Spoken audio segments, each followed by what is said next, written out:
It's been almost a month since the debut of the Sandman on our screens.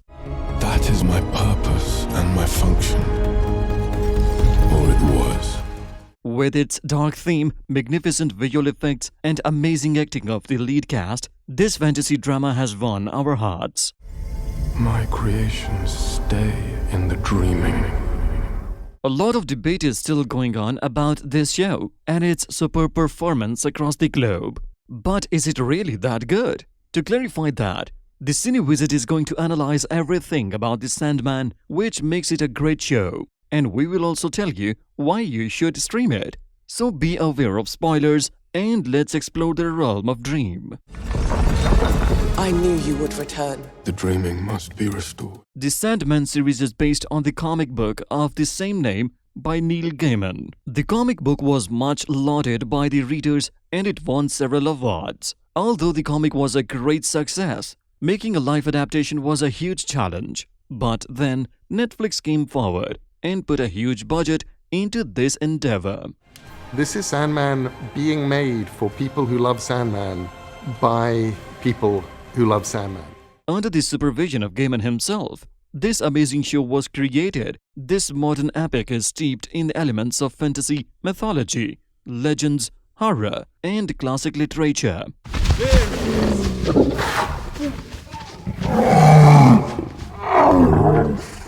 Before we start to shed light on those things which make it a great show, let's have a quick look at its plot. The series revolves around the central character of the show, Morpheus, as known as the Sandman, or simply the Dream. I cannot ask the fates for help without giving them something in return. He is one of the 7 endless which are essential for the existence of sentient. These 7 siblings are the manifestation of concepts crucial for our existence. These 7 siblings are death, desire, despair, destruction, delirium, and destiny. So we wait. We'll have to wait. The story begins when Morpheus, the ruler of dream, is captured in an occult ritual. After a century, he managed to escape from his imprisonment. Don't move! Stay where you are!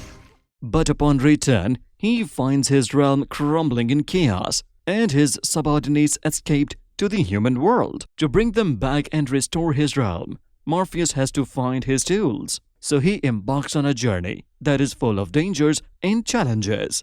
A symbol of transformation. Of life, death, and rebirth. The whole series consists of 2 story arcs. The first one in which Morpheus is captured, then escapes, restoring his realm by acquiring his helm, pouch of sand, and the ruby. This arc ends with the first 5 episodes. After that, a new story begins, which centers on a girl named Rose. She is a vortex with the power to manipulate the world of dreaming. You are welcome here, Rose Walker. What is this place? You're in the dreaming. The place where people come when they sleep. She wants to find his younger brother and Morpheus uses her powers to find the rogue nightmares. Wait, no! Goodbye, Rose Walker. Stop, not yet, Jed. Tell me where you are. Rose? In the 10th episode, this arc concluded when Rose's grandmother sacrifices herself to save her. Unity. Oh, what happens? You died so that Rose might live. It is also revealed that it was Morpheus's sibling, Desire, who planned his capture and created the vortex in the first place.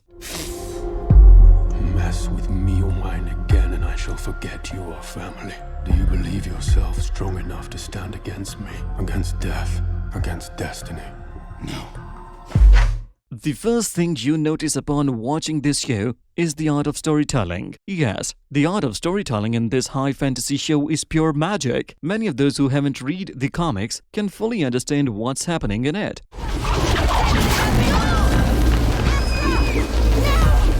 Although it has the genre of high fantasy and a lot of characters frequently appear in it, the show unfolds itself in such a manner that it gives you goosebumps instead of yawns.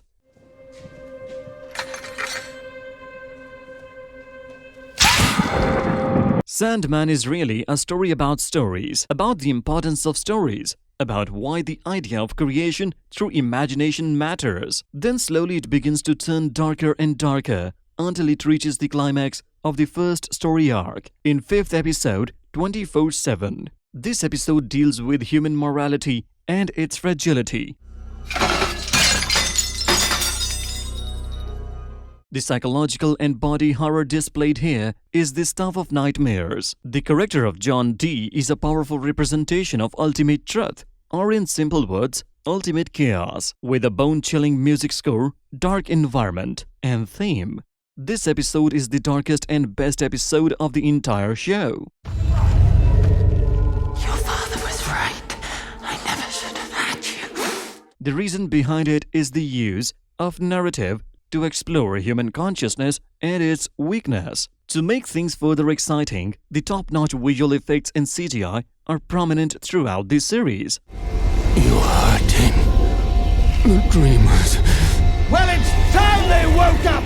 The Sandman is visually stunning. Either its hand-carved bridges and waterfalls of the dreaming, or the walls of human bodies in hell. Hello, dream. Greetings to you, Lucifer Morningstar. It mixes beauty with horror. It is no wonder that every fantasy-related show or movie relies upon CGI and visual effects.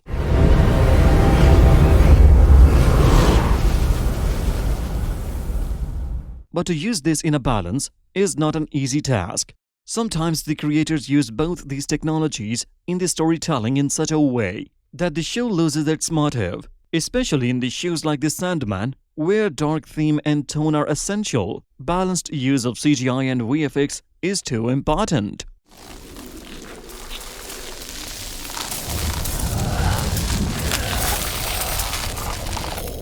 Luckily, the creators understood this point, and that's why you won't feel at any point that this series is losing its theme. To understand this, watch 4th episode, A Hope in Hell. Hope.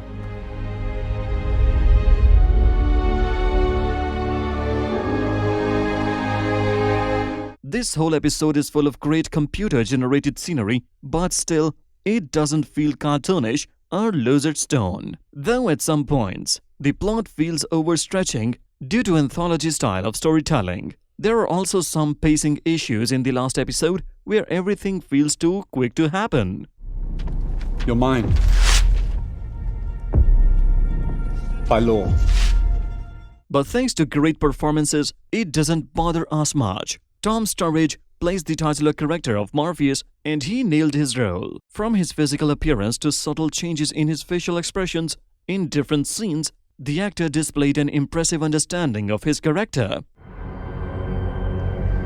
Until that day, Lightbringer. He somehow managed to look old and young, wise and inexperienced all at once as he navigates the human world. His acting gained widespread admiration from fans as well as critics.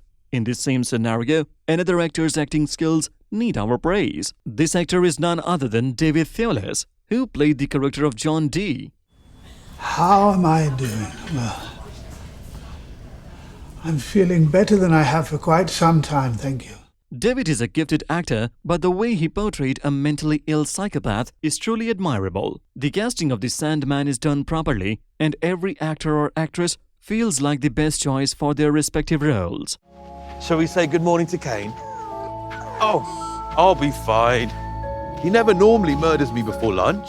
From Tom Sturridge to Gwendolyn Christie, who played the Lucifer Morningstar, the casting is simply too good. In short, The Sandman is a beautifully rendered and retrieving horror thriller show with the potential to be a huge franchise. We hope Netflix gives it another season so that we can meet more of the Endless and work out its issues. I cannot wait until people see this. So what do you think about Sandman and his adventures? Does he deserve another season or not? Tell us in the comments section, and don't forget to subscribe to the Cine Wizard for more amazing videos. I'm watching you. Big brother.